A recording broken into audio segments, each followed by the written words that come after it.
ശുഭം കരോതി കല്യാണം ആരോഗ്യം ധനസമ്പദാം ശത്രുബുദ്ധിവിനാശായ ദീപജ്യോതിർനമോസ്തുതേ. എല്ലാവർക്കും നമസ്കാരം.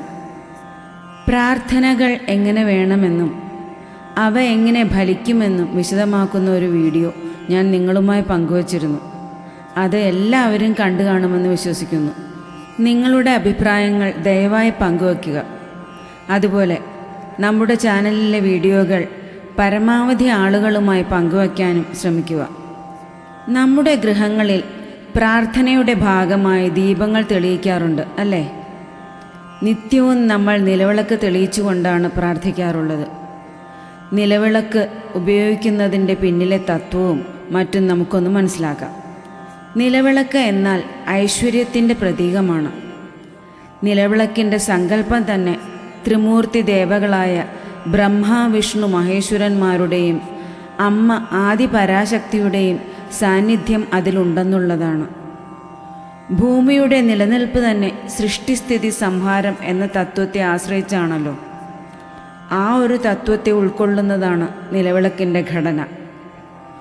ഒരു കുടുംബത്തിൻ്റെ ഉയർച്ചയ്ക്ക് സാമ്പത്തിക ഭദ്രത വളരെ പ്രധാനമാണ്. ആ ഭദ്രത ശാശ്വതമായിരിക്കാനാണ് അതിരാവിലെയും സന്ധ്യാസമയത്തും നിലവിളക്ക് തെളിയിക്കുന്നത്. ഒരു കുടുംബം നല്ല നിലയിൽ മുന്നോട്ട് പോകണമെങ്കിൽ ഐക്യവും സമാധാനവും വേണം.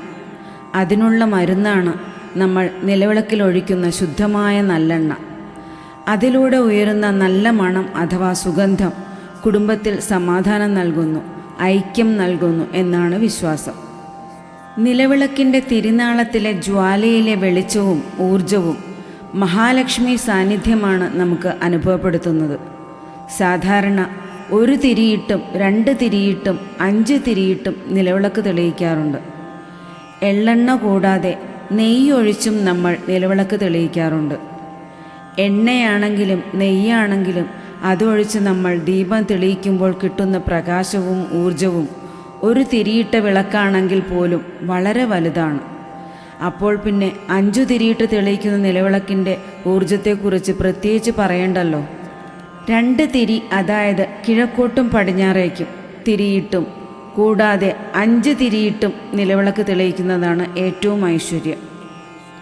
5 തിരിയിട്ട് നിലവിളക്ക് തെളിയിക്കുമ്പോൾ അത് ദേവനെ കൈകൂപ്പി നിൽക്കുന്നതായിട്ടാണ് സങ്കല്പം. ശുദ്ധമായ എള്ളെണ്ണ പൊതുവെ നല്ല ആരോഗ്യം നൽകുന്നതാണ്. ധാരാളം ആൻറ്റി ഓക്സിഡൻസ് അടങ്ങിയിട്ടുള്ളതാണ്. കൂടാതെ ഹൃദയാരോഗ്യം, രക്തസമ്മർദ്ദം മുതലായ പ്രശ്നങ്ങൾക്കെല്ലാം വളരെ നല്ലതാകുന്നു.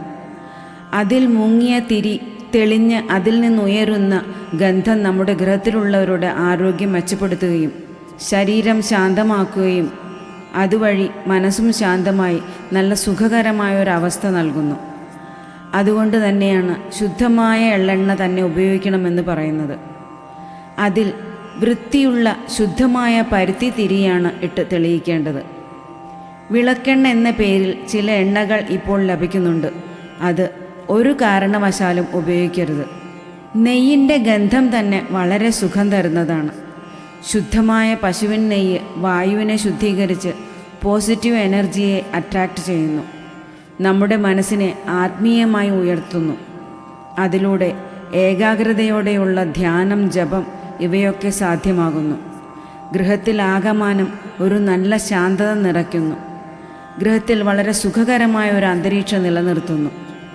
വിളക്ക് എപ്പോഴും വൃത്തിയാക്കി വയ്ക്കുവാൻ ശ്രദ്ധിക്കുക. സ്വർണം പോലെ തിളങ്ങണം എന്നാണ് പറയുക. നിറഞ്ഞു കത്തുന്ന നിലവിളക്കിൽ മഹാലക്ഷ്മി സാന്നിധ്യം ഉണ്ടാകുമെന്നാണ് വിശ്വാസം. അതിലൂടെ ഗൃഹത്തിൻ്റെ ഐശ്വര്യവും സമ്പത്തും ഉണ്ടാകും. അതിരാവിലെയും സന്ധ്യാസമയത്തുമാണ് സാധാരണ നമ്മൾ ഗൃഹത്തിൽ വിളക്ക് തെളിയിക്കാറുള്ളത്. അതായത് സൂര്യോദയത്തിന് ഏതാണ്ട് അരമണിക്കൂർ മുൻപും സൂര്യാസ്തമയത്തിന് ഏതാണ്ട് അരമണിക്കൂർ മുൻപും. ഒരുപാട് നേരം വിളക്ക് കത്തിച്ചു വയ്ക്കണം എന്ന് നിർബന്ധമില്ല. ഇപ്പോഴത്തെ എള്ളെണ്ണയുടെയും പശുവിൻ നെയ്യിൻ്റെയും വില വച്ച് നോക്കുമ്പോൾ എല്ലാവർക്കും അത് സാധിച്ചു എന്ന് വരില്ല. 2 നേരവും അരമണിക്കൂറെങ്കിലും വിളക്ക് നല്ല പ്രഭയോടെ കത്തിച്ചു വയ്ക്കുക. ഒരു മുഹൂർത്ത സമയം, അതായത് 48 മിനിറ്റ് നേരം വയ്ക്കാൻ സാധിച്ചാൽ ഉത്തമമാണ്. രാവിലെ സൂര്യോദയത്തിനു മുൻപായി നിലവിളക്ക് തെളിയിക്കണമെന്ന് പറഞ്ഞുവല്ലോ. അതിനു മുൻപായി ഗൃഹം തൂത്ത് വൃത്തിയാക്കുന്നത് നല്ലതാണ്. മുഴുവൻ ഗൃഹവും തൂത്ത് വൃത്തിയാക്കാൻ ഏതെങ്കിലും തരത്തിലുള്ള ബുദ്ധിമുട്ടുണ്ടെങ്കിൽ പൂജാമുറിയുള്ള ഭാഗമോ അല്ലെങ്കിൽ വിളക്ക് വയ്ക്കുന്ന മുറിയെങ്കിലും തൂത്ത് വൃത്തിയാക്കേണ്ടതാണ്. ഇതിന് തൊട്ടു മുൻപായി വീട്ടിലെ വിപരീത ഊർജ്ജശക്തികൾ പുറത്തേക്ക് പോകട്ടെ എന്ന് പറഞ്ഞുകൊണ്ട് പിൻഭാഗത്തെ വാതിൽ ഏതാനും നിമിഷം തുറന്നു വയ്ക്കുക. അതിനുശേഷം വാതിൽ അടയ്ക്കുക. കുളിച്ച് ശുദ്ധിയായി അലക്കിയ വസ്ത്രം ധരിച്ച ശേഷം മുൻഭാഗത്തെ വാതിൽ തുറന്നു വെച്ച് മഹാലക്ഷ്മി അകത്തേക്ക് വരുന്നതായി സങ്കല്പിച്ച് നിലവിളക്ക് തെളിയിക്കുക. ഉമ്മറപ്പടി എന്ന് നമ്മൾ വിശേഷിപ്പിക്കുന്ന മുൻവശത്തെ വാതിൽപ്പടി മഞ്ഞളും പച്ചക്കർപ്പൂരവും പനിനീരും ചേർത്ത ജലം കൊണ്ട് ദിവസവും രാവിലെ തുടയ്ക്കുന്നതും ഐശ്വര്യപ്രദമാണ്. കൂടാതെ തുളസിക്ക് ജലം നൽകി ദീപം തെളിയിക്കുക. പൂജാമുറിയിലോ അല്ലെങ്കിൽ വീട്ടിലെ നിശ്ചിത സ്ഥലത്തോ ദീപം തെളിയിക്കുമ്പോൾ നാമം ജപിച്ചുകൊണ്ട് വേണം ചെയ്യാൻ. ഒരുപാട് നാമങ്ങൾ ചൊല്ലാൻ സാധിച്ചില്ലെങ്കിലും അറിയാവുന്ന ചെറിയ പ്രാർത്ഥനാ ശ്ലോകങ്ങളെങ്കിലും ചൊല്ലുക. കുറഞ്ഞ പക്ഷം അഷ്ടാക്ഷര മഹാമന്ത്രം, ദ്വാദശാക്ഷര മഹാമന്ത്രം, പഞ്ചാക്ഷര മന്ത്രം, ദേവീസ്തുതി എന്നിവയെങ്കിലും ചൊല്ലാൻ ശ്രമിക്കുക. അതുപോലെ തന്നെ സന്ധ്യാസമയത്തും ചെയ്യുക. പക്ഷേ സന്ധ്യാസമയത്ത് പിൻഭാഗത്തെ വാതിൽ അടച്ച ശേഷം വേണം നിലവിളക്ക് തെളിയിക്കുവാനും നാമം ജപിക്കുവാനും എന്നാണ് വിശ്വാസം. നിലവിളക്ക് തെളിയിക്കുമ്പോൾ നമ്മുടെ ഗൃഹത്തിലുണ്ടാവുന്ന ഐശ്വര്യം അഥവാ നല്ല ഊർജം പുറത്തേക്ക് പോകാതിരിക്കാനാണ് പിൻവശത്തെ വാതിലുകളും ജനലുകളും അടയ്ക്കുവാനായി പറയുന്നത്. നിലവിളക്ക് വയ്ക്കുമ്പോൾ അതിനടുത്ത് ഒരു കിണ്ടിയിലോ അല്ലെങ്കിൽ മറ്റെന്തെങ്കിലും പാത്രത്തിലോ ജലം വയ്ക്കുന്നതും ഉത്തമമാണ്. അതുപോലെ ധൂപം കത്തിക്കുന്നതും വളരെ നല്ലതാണ്. നിലവിളക്ക് വയ്ക്കുമ്പോൾ ശ്രദ്ധിക്കേണ്ട മറ്റൊരു കാര്യം, വെറും നിലത്ത് ഒരിക്കലും നിലവിളക്ക് വയ്ക്കരുത്. ഒരു തട്ടത്തിന്മേലോ അല്ലെങ്കിൽ ഒരു പലകമേലോ വേണം നിലവിളക്ക് വയ്ക്കാൻ.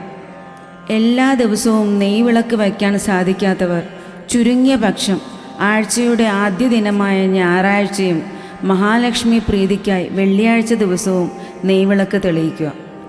എള്ളെണ്ണ എല്ലാ ദിവസവും ഉപയോഗിക്കാൻ സാധിക്കാത്തവർക്ക് ശുദ്ധമായ വെളിച്ചെണ്ണ ഉപയോഗിക്കാവുന്നതാണ്.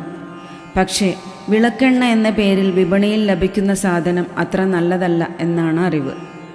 നിറഞ്ഞ ഭക്തിയോടും വിശ്വാസത്തോടും കൂടി നാമജപത്തോടെ എല്ലാ ദിനവും ഈ രീതിയിൽ നമ്മുടെ ഗൃഹത്തിൽ ദീപം തെളിയിച്ചാൽ തന്നെ ഒരു ദോഷങ്ങളും നമ്മളെയോ നമ്മുടെ ഗൃഹത്തെയോ ബാധിക്കുകയില്ല.